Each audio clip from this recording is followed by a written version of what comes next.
خدای بلند مرتبه، ای که آسمان ها و زمین را آفریدی.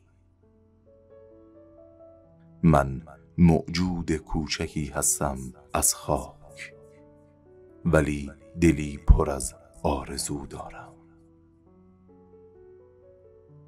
به من نیروی پرواز ده در آسمان مهرت، تا از بندهای دنیایی رها شوم و تنها به سوی تو پرواز کنم.